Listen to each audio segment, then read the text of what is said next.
एक कहावत है कि लीक लीक गाड़ी चले, लीक ही चले कपूत, लीक छोड़ तीनों चले, शायर सिंह और सपूत।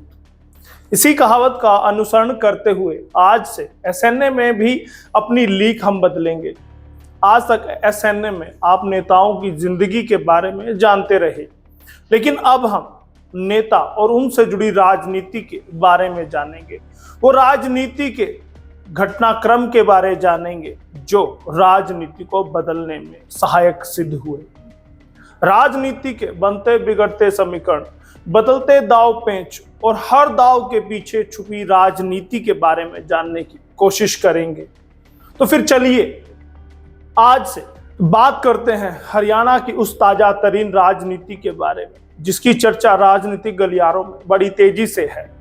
चौटाला परिवार के चिराग और देवीलाल के पोते आदित्य देवीलाल चौटाला, ये वो नाम जो कि अब तक गुमनाम रहा लेकिन अब अचानक से चर्चा में आ गया है। कारण है भाजपा ने तो ताव आदित्य चौटाला के नाम पर चला। उसे जानने की कोशिश करेंगे और ये भी जानने की कोशिश करेंगे कि आदित्य चौटाला को हरियाणा भाजपा ने तुरुप का पत्ता बनाया है या फिर राजनीति की शतरंज पर एक मोहरे की तरह चला है। नमस्कार, स्वागत है आपका एसएनए में, भारत आज का वो शो जो खबरों का विश्लेषण करता है।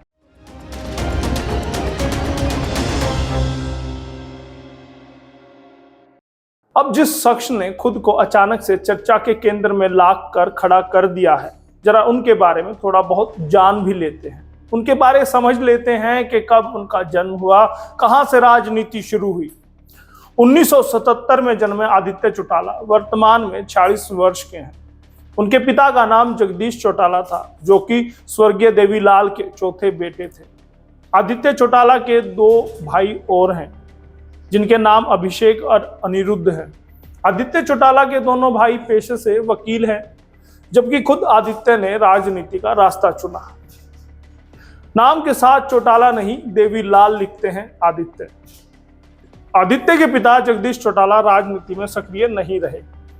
चौधरी ओम प्रकाश ने अपने नाम के साथ चौटाला लगाने की परंपरा की शुरुआत की थी, लेकिन आदित्य ने इस परंपरा को नहीं अपनाया और अपने नाम के साथ वे अपने दादा देवीलाल का नाम लिखने लगे, जिससे कि उनका नाम आदित्य देवीलाल चौटाला हो गया।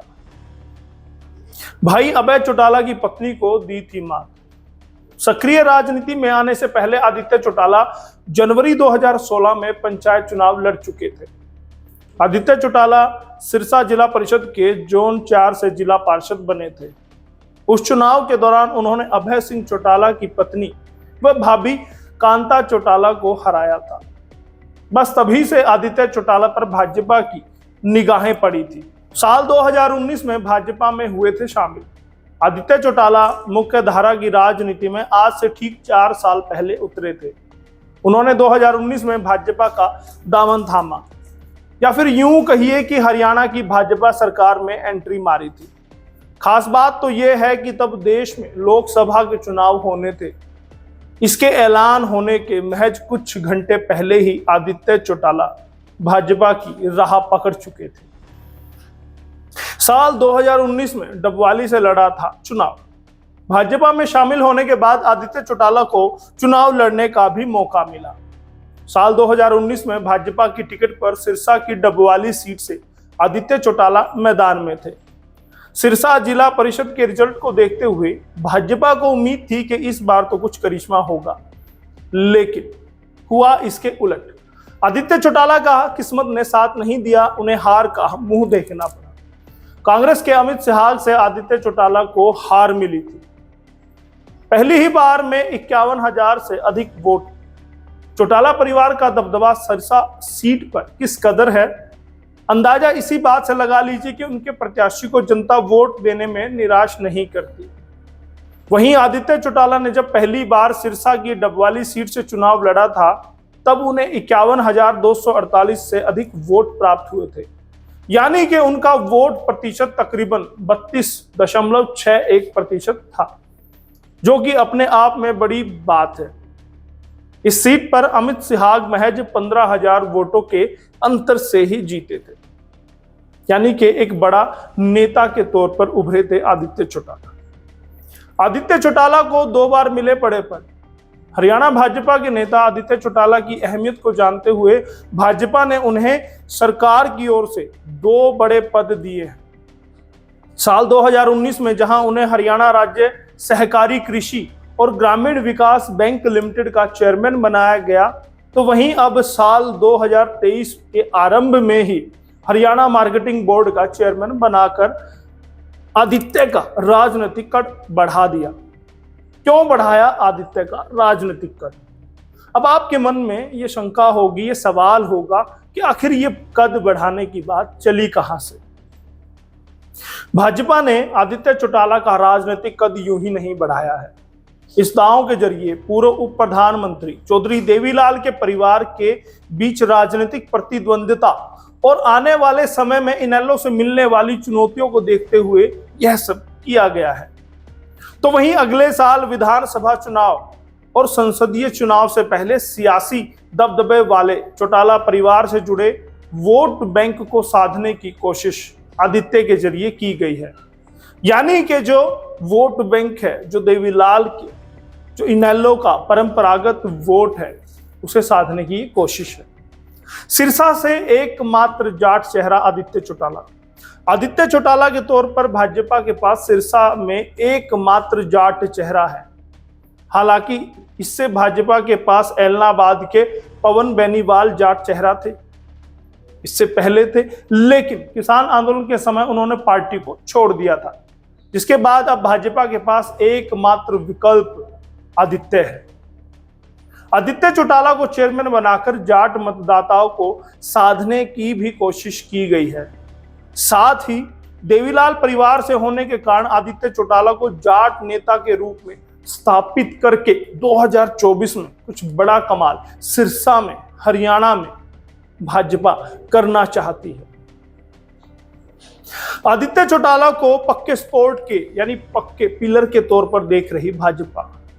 वैसे तो आदित्य चौटाला के अलावा भाजपा की सरकार में देवीलाल परिवार से रणजीत चौटाला और दुष्यंत चौटाला जैसे धाकड़ नेता हैं, लेकिन इसमें बड़ी बात तो यह है कि डिप्टी सीएम दुष्यंत चौटाला जहां जेजेपी की ओर से गठबंधन के साथी हैं, तो वहीं रणजीत चौटाला निर्दलीय प्रत्याशी हैं और सरकार में वो ऊर्जा मंत्री भी हैं।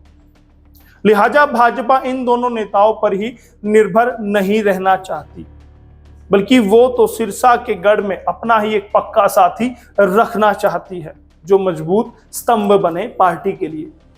कारण ये है कि रणजीत चौटाला सत्ता सुख भोगते हुए भाजपा का गुणगान तो करते हैं, लेकिन अगला विधानसभा चुनाव भाजपा की टिकट पर लड़ेंगे या नहीं, ये साफ नहीं है। तो वहीं दूसरी ओर जेजेपी है, जो कि सरकार में साथी तो है, लेकिन बीते कुछ समय से दोनों ही ओर से बयानबाजी की जा रही है। अपने आप में ही सवाल खड़े करती है कि आखिर ये गठबंधन कितने दिन चलेगा। ये बैसाखी भाजपा चाहती है कि 2024 में ना लेनी पड़े, इसलिए वो मजबूत स्तंभ के तौर पर आदित्य चौटाला को मजबूत कर रही है। ऐसे में भाजपा चुनाव के वक्त जजपा और रणजीत चौटाला को लेकर कोई रिस्क नहीं लेना चाहती। यही कारण है कि भाजपा ने सेफ गेम खेलते हुए देवीलाल के पोते आदित्य पर ही दांव खेल डाला। इसलिए आदित्य चौटाला का कद लगातार भाजपा बढ़ाती जा रही है, ताकि इन नेताओं के मुताबिक वे बोने साबित ना हो जाए। इसके बाद बात कर लेते हैं अभय चौटाला इनेलो की, क्योंकि सिरसा हमेशा से इनेलो का गढ़ रहा और इस गढ़ को ध्वस्त करने के लिए देवीलाल परिवार से ही आदित्य को चुना गया है। उनके जिम्मे में अब इनेलो का वोट बैंक तोड़ने का दारोमदार होगा। दूसरा, जाट वोट बैंक को साधने की जिम्मेदारी भी आदित्य पर होगी। अब देखना होगा कि भाजपा का यह दाव कितना सीधा पड़ता है, वो कितना जेजेपी और इनेलो को तोड़ पाती है, कितना उनका तोड़ निकाल पाती है। आप इस पर क्या राय रखते हैं? और आपने जब सुना कि चेयरमैन बना दिया गया है आदित्य चौटाला को, तो आपके मन में सबसे पहला ख्याल क्या आया था? हमें जरूर बताइएगा। और हरियाणा की राजनीति की जुड़ी पुरानी किस्से और कहानियों के लिए आप बने रहिए SNA के साथ। बहुत बहुत धन्यवाद। और आपके लिए ये स्क्रिप्ट लिखी थी हमारी साथी पूनम दुबे ने और कैमरे पर थे दीपक और मैं आपका यशपाल कंच।